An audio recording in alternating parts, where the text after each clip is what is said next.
Bruce Beyer, Buffalo's most celebrated war resistor, in exile for the past 7 years, came home today. His walk home across the Peace Bridge was prefaced by a news conference at a steelworkers' hall in Fort Erie, where Beyer talked about a war he only fought against. If we had been listened to, the lives of 55,000 Americans might have been saved. But we weren't listened to. And those people, some of whom were my friends, were killed in Vietnam. Today, 10 years later, we've been told by Presidents Ford and Carter to put the war behind us. We've been told that the war was a mistake and that we should close the book on the war. But a nation can't kill over 1 million people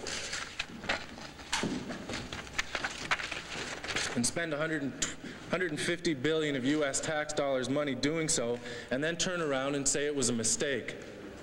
It was no mistake. I want to express my thanks to the people of Sweden and Canada for allowing thousands of war resistors into their country.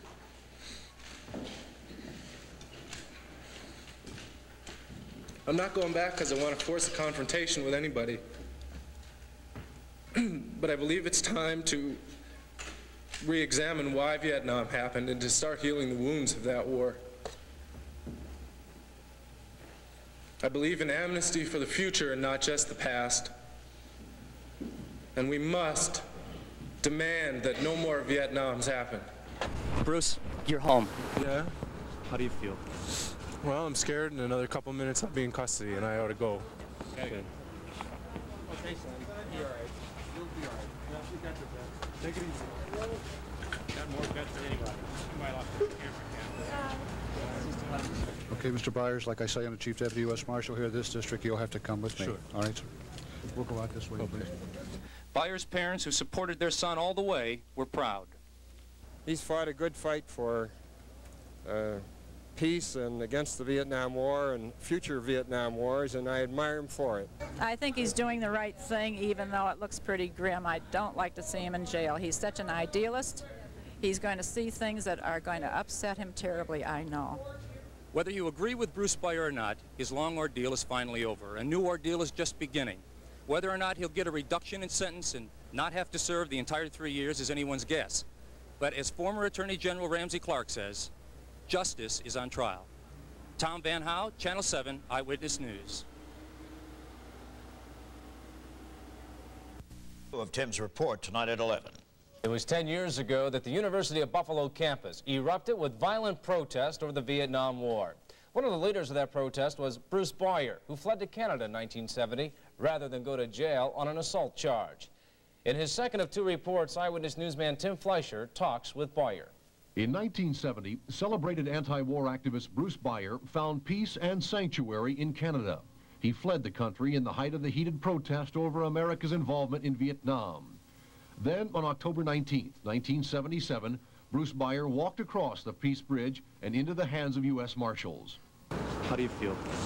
Well, I'm scared in another couple minutes I'll be in custody and I ought to go. Okay. Beyer's arrest, if anything, signaled the start of another fight, this one in the courts. But Beyer was ready. He was not a stranger to fighting for what he believed. What inside Bruce Beyer said, I've got to fight this situation to oppose the draft? I have yet to be able to figure out, and I've been doing a lot of research, and I taught at the university and worked with Vietnam veterans to try and figure out what distinguishes the guy who goes to war versus the guy who decides not to go to war. And I haven't been able to answer the question. In the last 3 years, Bruce Beyer has continued the anti-war and draft protest. June 5th of last year, we found this ageless activist leading a small group strongly opposed to the government's latest efforts to reinstate the draft. Most of the time, however, Bruce Beyer can be found touring college campuses, carrying on his almost timeless effort. Bruce, in the last 10 years, you have been caught up into this whole thing that went on into the 60s and early 70s, a lot more than anyone else has. Will it ever become a profession? If we're going to be continuing to debate military spending and interventionist wars, then it looks like to me that I'll be involved in this for the rest of my life. Tim Fleischer, Channel 7 Eyewitness News, Buffalo. There are reports tonight that the White House is running out of patience with the Ayatollah Khomeini. The